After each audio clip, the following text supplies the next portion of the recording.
How to use the attendance module. Welcome to this training video on the child-friendly attendance module. The attendance module offers a comprehensive layout of the center, including rooms, outdoor areas, staff room, and more. There are two viewing options available here. You can view the attendance area in either a grid or canvas format.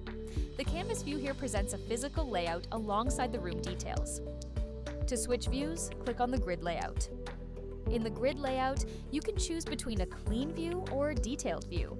The clean view provides a basic overview, displaying the number of staff and children in each room along with essential details. The detailed view offers more in-depth information about the room and ongoing activities. Rooms that are currently active appear first. If you have any pinned rooms, these will appear at the top. The pinning feature is useful for quick access to frequently used rooms. For example, if you often use the toddler room and the gym, pin them to avoid unnecessary scrolling. To pin a room, click the pin icon at the bottom of the space. Once pinned, the room will appear at the top. Click the pin again to unpin and restore it to its original position. Remember, pinned rooms are specific to your user account. To view all spaces, regardless of activity, keep the All options selected at the top.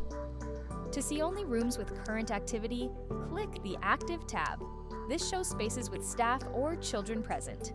The Attention tab highlights rooms needing immediate attention, like those with insufficient staff or age groups not permitted in that space. You can also click into a space for more details, such as to view which staff and children are signed into that space, review ratio details, or perform certain actions such as signing in a child. An extra staff waving blue icon will alert you if there are additional staff signed into that space, who are not needed for ratio. You can also easily access child information by clicking their name within the room. Details about medications, meal restrictions, and allergies, along with basic parent information and authorization status are available. A parent flagged in red indicates limited pickup access. Clicking on the parent's name reveals more details, such as specific pickup permissions. Clicking on the happy face icon in the space offers a quick overview of the children signed into that space. Symbols next to a child's name indicates things like meal restrictions, medication needs, or allergies. Refer to the attendance symbol training guide for the definition of each symbol. Let's explore how to sign in a child or staff member. If no team exists yet, click to add a team to the space using the green plus icon. Remember, a team is simply a subgrouping within a space. Teams are how you group children within that space for supervision purposes, and they are governed by your licensing max group sizes. For instance, on the playground, you might have a toddler team and a preschool team, each with their own separate children and supervising staff, sharing the space simultaneously. Search for the student or staff member to sign in. Choose between kids or staff at the top. When signing in as a staff member, ensure the task assigned is correct. Remember, tasks track staff hours for payroll and grant reporting, such as wage top-ups for specific roles. For instance, in some states and provinces, staff receive additional hourly pay for direct childcare duties, but not for kitchen work, so these tasks must be tracked separately. A default task can be assigned to each room in the Setup module.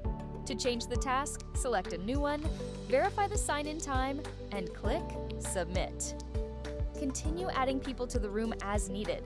For signing in a child, search for them by filtering by room or using the search field. You can select multiple children at once.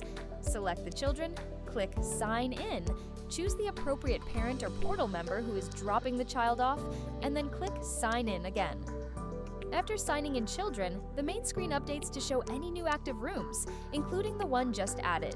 There are two options to move children around the center. The first method is to click within the space containing the children or team you wish to move. Select the individuals to be moved, or if you want to move the whole team, click the square box to select everyone.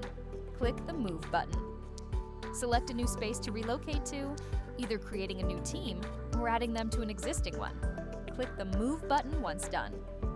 Alternatively, click directly in the space you want to move to, use the Bring In button, and select the new team or person to move. The napping feature allows you to easily see if children are napping in a room.